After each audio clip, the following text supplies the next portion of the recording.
Shalom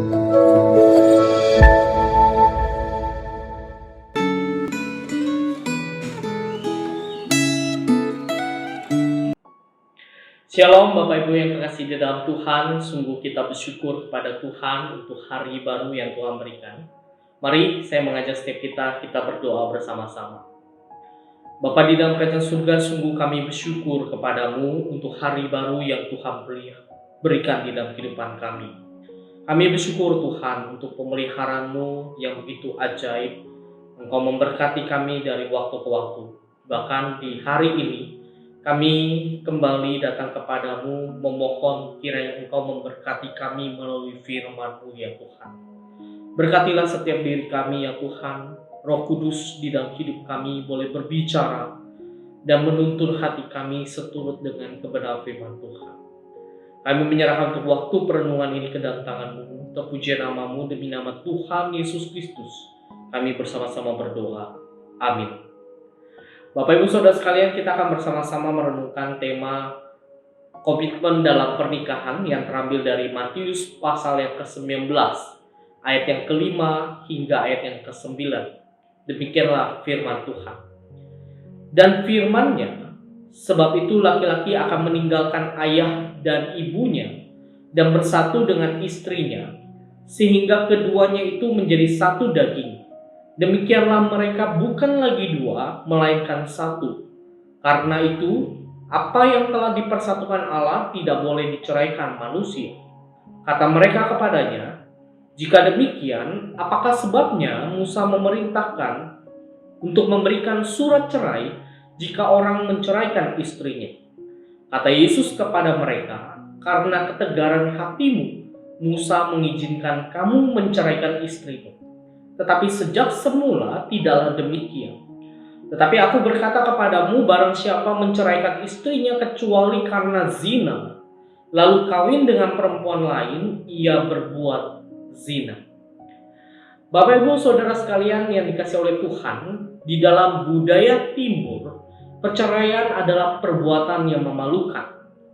Umumnya di masa lalu, pasangan suami istri yang bercerai akan menerima penolakan ataupun dijauhi oleh keluarga besar ataupun masyarakat. Saudara, seiring berkembangnya zaman, perceraian yang tadinya dianggap memalukan, sekarang ini mulai dianggap perbuatan yang wajar dan dapat diterima oleh masyarakat luas. Hal ini bisa kita lihat dari statistik perceraian di Indonesia.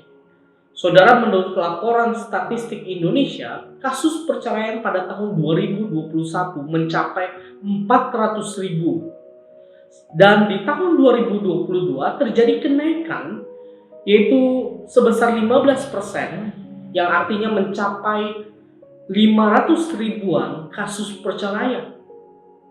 Saudara, tingginya kasus perceraian ini membuat kita sebagai orang Kristen perlu melihat prinsip kebenaran firman Tuhan, bukan mengikuti kebudayaan perceraian yang sudah dianggap wajar. Saudara, di dalam bacaan kita pada hari ini, orang-orang Farisi itu datang untuk mencobai Tuhan Yesus dengan bertanya masalah perceraian.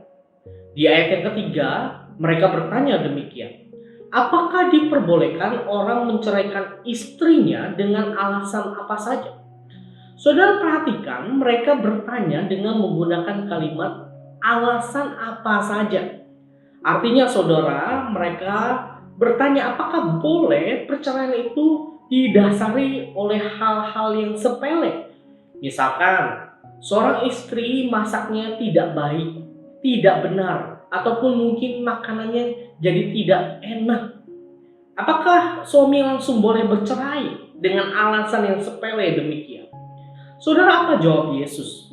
Yesus tidak menjawab boleh atau tidak boleh. Yesus menjawab dengan mengembalikan hakikat pernikahan mula-mula, yang mana pernikahan itu diinisiasi oleh Tuhan sendiri. Saudara, di ayat yang ke-5, di sana dikatakan demikian. Sebab itu laki-laki akan meninggalkan ayah dan ibunya dan bersatu dengan istrinya, sehingga keduanya itu menjadi satu daging. Demikianlah mereka bukan lagi dua, melainkan satu. Karena itu apa yang telah dipersatukan Allah tidak boleh diceraikan manusia. Di dalam rencana Allah, pernikahan itu sesuatu hal yang sakral, penuh dengan muatan rohani, yang mana pernikahan itu seharusnya terus dijalani oleh pasangan dari waktu-waktu dengan penuh komitmen di hadapan Allah. Karena penuh dengan muatan rohani dan juga sakral di hadapan Allah, maka manusia seperti kita ini yang sudah menikah perlu memperjuangkan dari waktu ke waktu, menunjukkan komitmen kita. Saudara, di dalam Alkitab seringkali memberikan gambaran bahwa umat Allah itu seperti mempelai perempuan, sedangkan Kristus adalah mempelai laki-laki. Dan ini menunjukkan saudara bahwa pernikahan itu adalah sesuatu hal yang sakral, penuh dengan anugerah Tuhan, yang kalaupun kita tidak setia, Allah tetap setia. Dan sikap Allah itu sendiri tercermin di dalam hubungan Nabi Hosea dan Gomer di dalam kitab Perjanjian Lama, yaitu Hosea. Dan ini menjadi sebuah landasan antara hubungan suami istri yang diwarnai oleh anugerah, yaitu ketidaksetiaan dibalas dengan kesetiaan. Tidak saling menuntut ataupun tidak saling menghakimi. Saudara, bagaimana dengan kehidupan pernikahan kita? Bagi Bapak Ibu Saudara yang sudah menikah, mari kita berjuang bersama-sama untuk berkomitmen dalam pernikahan kita. Mulailah dengan berdoa bersama dengan pasangan. Walaupun pasangan ada salah, mari kita belajar untuk memaafkan. Kalau kita ada salah, mari kita belajar untuk mengucapkan maaf, meminta maaf kepada pasangan. Bagi kaum muda yang belum menikah tetapi mempunyai rencana untuk menikah, jadikanlah landasan ini sebagai fondasi utama, yang mana di dalam pernikahan ada sebuah perjalanan rohani. Bukan perjalanan yang diakhiri dengan perceraian, tetapi sebuah perjalanan rohani sampai maut memisahkan. Kiranya Tuhan memberkati kita dan menolong di dalam komitmen pernikahan kita. Mari kita berdoa.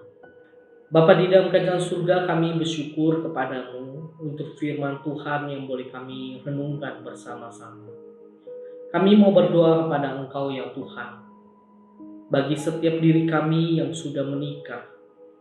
Kiranya kami terus berkomitmen di dalam menjalani pernikahan kami ya Tuhan. Kami sadar di dalam perjalanan pernikahan tentu tidak mudah. Ada banyak perselisihan, konflik, ataupun juga ketidaksepahaman antara kami dengan pasangan. Dan kami memohon anugerah Tuhan agar pernikahan kami tetap utuh. Dan kami mau belajar untuk menyeimbangkan pendapat kami dengan pasangan dan menjunjung tinggi kesatuan dalam pernikahan. Kami mau belajar untuk menghargai pasangan kami, mencintai pasangan kami dengan tulus hati, dan kami pun mau belajar untuk meminta maaf ataupun juga memaafkan.